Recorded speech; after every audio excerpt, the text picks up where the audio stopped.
con cittadini, da noi MSPEP e da tutto il Comitato Scientifico per la Sicurezza della Nazione. In questo momento gli altri scienziati non sono presenti perché è ora di cena, chi sta cucinando, chi sta mettendo la tavola, chi sta davanti alla tavola, se già hanno mangiato.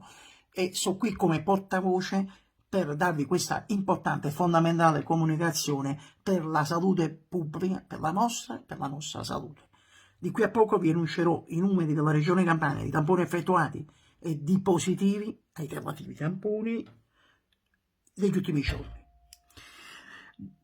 2 giorni fa sono stati effettuati in Campania 19.063.000 tamponi, 19.063 tamponi, scientificamente 19.000 sparo, con 2.022 positivi.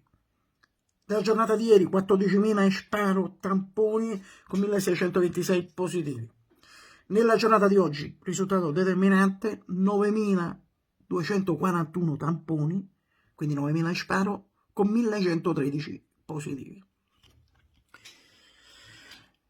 Secondo studi effettuati dal Comitato Scientifico, da menti eccelse, dopo anni e anni di studio, vi possiamo con ragionevole certezza dire oggi che se nei prossimi 5-6 giorni noi effettueremo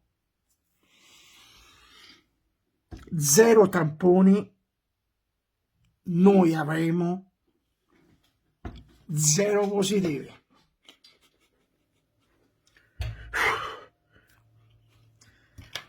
Non è stato semplice, ma questa è la dimostrazione che con l'applicazione, con gli studi, con l'esperienza si riescono a raggiungere dei risultati. Grazie anche alla Regione Campania, grazie a chi ci ha coadiuvato e ha finanziato questi studi, noi possiamo dire questo.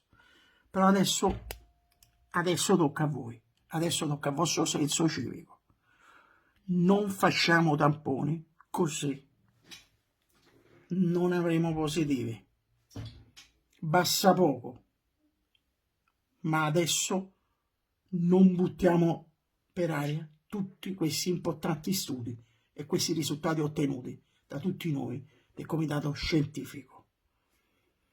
Grazie da parte mia, da parte di tutti gli scienziati. Saluto anche loro e vi diamo appuntamento alla prossima occasione. Siamo sulla strada giusta.